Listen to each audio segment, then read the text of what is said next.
estamos aquí en los estudios con Edgardo del Pomar, analista político, para conversar sobre todo lo que este panorama que se viene en las siguientes horas. 9:30 de la mañana está prevista finalmente que se dé por iniciada esta sesión dentro del Parlamento como parte de la agenda. Pero, señor del Pomar, ¿usted cree que el Congreso de la República va a admitir, va a aceptar que Salvador del Solar, existiendo una agenda ya acordada previamente, vaya y exponga el día de hoy esta cuestión de confianza? Bueno, por lo menos estamos, creo yo, frente a dos escenarios, ¿no? El primero de ellos sería uno en el cual, luego de que el Parlamento Nacional, que por supuesto es autónomo, pueda ocuparse de su agenda y luego permitirle al primer ministro que se presente para que fundamente un proyecto modificatorio de una ley que no sabemos de cuál es, presumimos que debe ser de la ley orgánica del Tribunal Constitucional, pero que además es un proyecto que no ha presentado al Parlamento. En consecuencia, podría darse esa situación y escuchar al primer ministro, una vez recibido, ese proyecto de ley tiene que llevarse adelante o seguir, mejor dicho, el procedimiento que siguen todos los proyectos, es decir, ir a la Comisión de Constitución, a la Comisión de Justicia, a las comisiones que consideren necesarias, ¿no? O exonerarlas del trámite de comisiones, pero es necesario un debate, o sea, no puede haber aquí votación express. O sea, se presenta e inmediatamente se decide. Justamente esa es la controversia que se ha generado en los últimos días a raíz de esta nueva cuestión de confianza anunciada que se va a plantear por parte del presidente de la República. Porque en anteriores cuestiones de confianza, y como manda la Constitución normalmente se entiende, se hace cuestión de confianza sobre un proyecto que esté en debate, salvo que no sea un tema de censura del gabinete. Si hay un proyecto que está en debate, está bastante lento el procedimiento, hacen cuestión de confianza para que se pueda acelerar y de esta forma darle la respuesta definitiva a la población que está a la expectativa. Pero ahora se hace cuestión de confianza, o se anuncia cuestión de confianza sobre un proyecto de ley que en realidad aún ni siquiera el Congreso lo conoce. Pero por eso mismo, o sea, hay una mayor gravedad en este tema, ¿no es cierto? ¿Deja de ser constitucional ese mecanismo de esa forma? Yo creo que se desnaturaliza, porque en principio lo que señala la Constitución es que se hace cuestión de confianza respecto de las políticas del gobierno. Es decir, yo tengo 5 políticas de gobierno y quiero que me aprueben o me otorguen la confianza para yo poder trabajar sobre eso y cumplir mi función desde el Ejecutivo, que es lo que no pasa, porque lo que vemos es que el señor Vizcarra está en Palacio de Gobierno, no trabaja para el pueblo y no prestan los servicios públicos como debe ser, si no, no habría tanto problema de la inseguridad, de los niños muertos en los hospitales, etcétera, ¿no es cierto? Entonces, el primer escenario es este, donde no hay un proyecto, pero además tendría que fundamentarlo y después hacer la cuestión de confianza. Pero como se trata, o se trataría de un proyecto de reforma de una ley, señalo, esto tiene un procedimiento para negociar. En consecuencia, no puede haber votación ahora, tendría que haber votación en el futuro. Ese es el primer escenario. El segundo escenario es que, tratándose de una iniciativa que no conoce el Parlamento y no conocemos los ciudadanos, dirigida fundamentalmente a frenar el ejercicio de la potestad del Congreso para elegir al miembro del Tribunal Constitucional, debería enviarse esto al archivo, pero está haciendo cuestión de confianza sobre algo que no debería.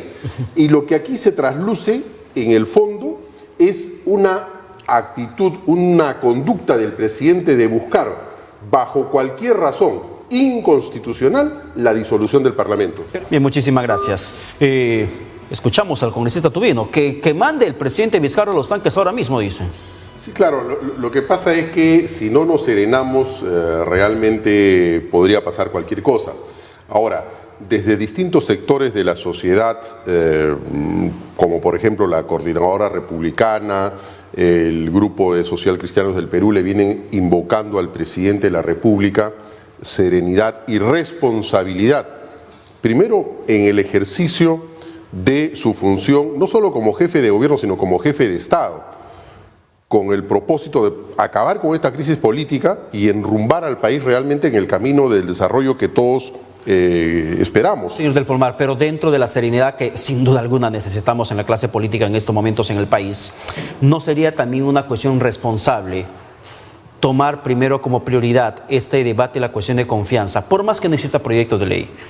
Tomar como prioridad el debate de la cuestión de confianza y tomar la sugerencia de Alejandra Aramayo de posponer una semana más el tema de la designación de los miembros del TC? Sí, pues lo que pasa es que nunca en nuestro país nos vamos a poner de acuerdo respecto de cuál es el sistema más adecuado para elegir a los miembros del Tribunal Constitucional.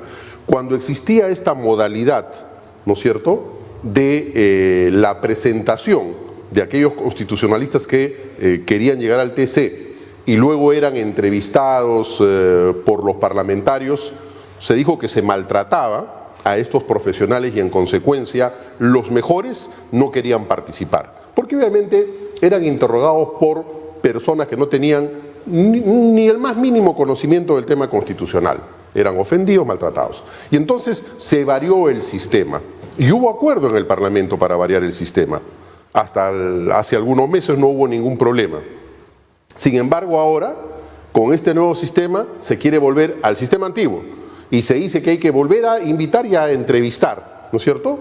Entonces, en el fondo no se trata de las modalidades, sino de cómo hago yo, cómo hace cada fuerza política para poder tener en el Tribunal Constitucional a personas de su simpatía o a allegados a sus posiciones ideológicas, ¿no? Justamente eso me hace recordar eso último que se conoció también el día de ayer, mencionado por el magistrado Augusto Ferrero, cuando menciona que sí se llegó a reunir, como con otras agrupaciones políticas, con Keiko Fujimori.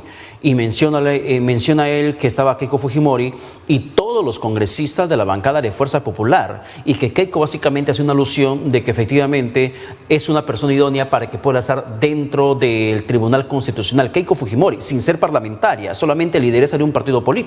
Eso te da muestras de que efectivamente hay influencia por parte de quien está en estos momentos tras las rejas por un tema de prisión preventiva dentro de lo que pueda estar generándose en torno al Tribunal Constitucional. Si lo ha hecho antes, ¿no podría hacerlo ahora otra vez? Bueno, ella no tiene, creo, limitación en su derecho porque no ha sido condenada, ¿no es cierto? Ahora, todos los ciudadanos tienen el derecho de participar en política, de manera que yo creo que no debe circunscribirse esta situación, este problema en el cual nos encontramos en este momento, a declaraciones, decisiones de determinadas fuerzas. Yo creo que tenemos que ver a las instituciones. Pero, señor del Pomar, perdone que le corte, pero se está viendo básicamente un Tribunal Constitucional que está perdiendo mantiene la legalidad, pero hasta está perdiendo poco a poco la legitimidad por los entretelones políticos que se está gestando en torno a esto. Porque si hablamos del Tribunal Constitucional, es un órgano que tiene que ver muchísimo el tema de la última palabra en torno a casos emblemáticos de lucha contra la corrupción, y hasta podría beneficiarse a ciertos políticos del país. Yo creo que hay que aclarar el tema porque se confunde a la ciudadanía. El Tribunal Constitucional no es instancia judicial, resuelve temas relacionados con la violación de los derechos constitucionales, claro. ¿Correcto? O sea, el tema del habeas corpus, el tema del amparo, el habeas data, ¿no es cierto? Y en consecuencia no es una última instancia judicial para temas penales, por ejemplo. Pero su decisión no es determinante, eso es Ollantumala libre y posiblemente sí, también... Claro, porque en el caso de Ollantumala lo que él hace es ir por vía del habeas corpus y decir, han sido violados mis derechos individuales a la libertad, etcétera. Entonces eso empieza en el Poder Judicial en materia constitucional, juzgado, sala, y luego va al Tribunal Constitucional. Es el órgano encargado de decir la última palabra en tema constitucional relacionada con esos derechos. De manera que la lucha contra la corrupción es una tarea que se tiene que dar en todos los sectores, en los 3 niveles de gobierno, empezando por el Poder Ejecutivo, y no se da. Lo que se dice es que tiene que hacerlo solamente el Parlamento, cuando el Parlamento no maneja recursos, cuando el Parlamento no tiene la obligación de prestar los servicios públicos. Entonces aquí tenemos que aclarar bien las cosas, y de eso se trata justamente, de ver cómo yo puedo colocar en el Tribunal Constitucional a las personas que son afines a mi organización o a mi pensamiento o a mis intereses. Porque de esto también podríamos decir, ¿no es acaso que el señor Vizcarra está buscando cómo acomodar a alguno de sus amigos en el Tribunal Constitucional para que cuando él quiera volver a postular a la presidencia de la República, ese Tribunal Constitucional le diga que sí está habilitado? Podríamos también pensar eso, pero podríamos sacar una serie de especulaciones. Aquí lo que tenemos que hacer es demandar, como lo venimos haciendo durante mucho tiempo, el respeto a las instituciones, porque siempre va a haber personas que fallen, que cometan faltas o delitos al interior de las instituciones, y eso no puede generar una voluntad y una decisión de disolver las instituciones. Porque, por ejemplo, en el caso del Poder Judicial, cuando empiezan las escuchas del señor Inostroza, hay una conversación con Duberlí Rodríguez, que era el presidente del Poder Judicial, Entonces se debió haber pedido pues la disolución del Poder Judicial o denunciarlos también como organización criminal, pero, que no se hizo. Pero Dobelí Rodríguez terminó finalmente dejando la presidencia del Poder Judicial. Pero por supuesto que sí, como ha ocurrido en otras organizaciones, o sea, se alejan, ¿no? Pero no tienen por qué comprometer. Lo que se ve aquí es una intencionalidad política. El tema no deviene jurídico. Pero el tema jurídico está claro. Además, señor del Palmar, recuerda usted que a raíz de todos esos audios con César Inostroza, es que se ha generado una reforma dentro del mismo Poder Judicial. Es todo un sistema que se ha generado incluso hasta dentro de la Fiscalía, con todo lo que se venía gestando. Para terminar, con todo este clima, la única forma que podría darse sin cuestión de confianza es que, por ejemplo, los postulantes o los invitados para ser posibles miembros del TC se abstengan hasta que esto pueda resolverse. ¿Usted cree que puede ser un gesto político de transparencia, hasta de legitimidad por encima de legalidad? Yo creo que en este momento deberíamos continuar en este camino de buscar los consensos. Creo que el presidente del Congreso permanentemente le dice al presidente: le ofrezco dialogar, le ofrezco reunirnos. El presidente no dice una sola palabra.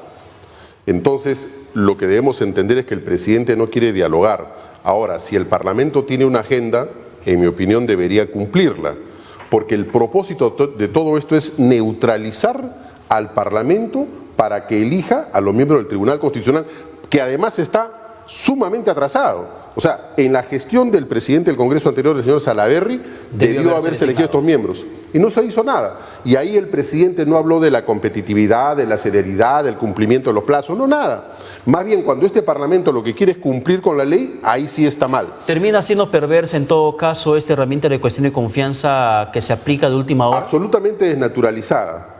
Y ahí también hay una responsabilidad, creo yo, en la decisión que tomó en su momento el Tribunal Constitucional. ¿Por qué razón? Porque la Constitución señala que solo se puede hacer cuestiones de confianza respecto de políticas de gobierno, porque de lo contrario, como estamos viendo, se malutiliza este instrumento y por cualquier cosa yo hago cuestión de confianza. Y ahora se pretende utilizar justamente para disolver el Parlamento. Porque es básicamente, a lo que yo percibo, mire, y le digo sinceramente, hay cierto malestar generalizado. Por una parte está el presidente Vizcarra, que termina bajando mucho más en las encuestas, ya no es el empoderado políticamente hablando de los 68% que tenía finalizar el año 2018. Está por debajo del 50%, está en 40% en estos momentos en algunas encuestas. Por otra parte, hay un Congreso de la República que tiene legalidad, sí, yo recalco en esto, pero que carece de legitimidad ante los ojos ciudadanos. Entonces, si el gobierno no ata ni desata y el Congreso está en la misma situación, uno se pregunta como peruano, ¿qué tenemos que hacer en el país? ¿Dónde queda finalmente el soberano que es el pueblo? ¿Se aplica lo que dijo un constitucionalista en la comisión, que al pueblo no se le hace caso, solamente se le gobierna? ¿O es que se tiene que buscar un consenso en la cual podamos salir ganando todos? Mire usted, el desgaste de las personas, de la imagen de las personas como de las instituciones, es un tema común, no solamente en el Perú, en todos los países los parlamentos y los ejecutivos tienen un desgaste natural y en consecuencia la aceptación y aprobación de la población decrece. Pero no por ello, porque este no es un régimen plebiscitario, ¿no es cierto? Ni es el gobierno de las encuestas. Tenemos que decir, oye, como bajaste el 50%, hacen el 20%, entonces disolvemos el Poder Ejecutivo y disolvemos el Congreso, o desaparecemos la prensa o el Poder Judicial. Así no se gobierna. Los plazos están señalados en la Constitución y son 5 años. Lo que sí tenemos que exigir los ciudadanos es que todos los funcionarios públicos, todos los integrantes de los distintos poderes y organismos constitucionales o autónomos cumplan con su función, pero no porque supuestamente en virtud de estas encuestas pierden legitimidad, es decir, tienen una baja aprobación, nosotros vamos a disolver las instituciones de ninguna manera. Los políticos tienen que tomar y asumir la responsabilidad de poder corregir sus errores para gobernar bien y tratar de reconquistar la aceptación popular. Pero también hay que hacer docencia en la política. Entonces, si hay un presidente que gobierna para las tribunas, lo está haciendo mal. Y entre el Congreso, para terminar, y este Congreso y este Ejecutivo, hablo por los dos, no solamente por uno, este Congreso y este Ejecutivo, yo creo que no están haciendo docencia, pero le pregunto, ¿tienen decencia? Bueno, lo que nos ha demostrado la realidad en estos Les últimos pregunto por los 3 años, sí, hay gente que no tiene decencia, pues, porque lo que buscamos y se ha señalado durante mucho tiempo es que los partidos políticos deben presentar en cada proceso electoral a sus mejores cuadros, pero no solamente con un paquete de documentos que acrediten una formación académica, sino fundamentalmente ética en el ejercicio de sus distintas funciones o actividades en el sector privado o en la gestión pública. De eso se trata. La falla es de las personas, no de las instituciones. De manera que ahí tenemos que nosotros dar el siguiente paso para exigir que las personas más idóneas entren al servicio público, porque hemos visto que esta es una coladera, por desgracia, y en consecuencia cuando se determina que hay elementos, personas, sujetos con esas deficiencias, pues la autoridad correspondiente, que es la Fiscalía y el Poder Judicial, tienen que actuar, porque hay que preservar el sistema para conseguir el desarrollo del país y el bien común al cual nos debemos todos. Bien. Muchísimas gracias por estar con nosotros. Gracias a ti. Gracias por su presencia, por analizar con nosotros este clima político que ojalá algún momento podamos ver la luz al final del túnel.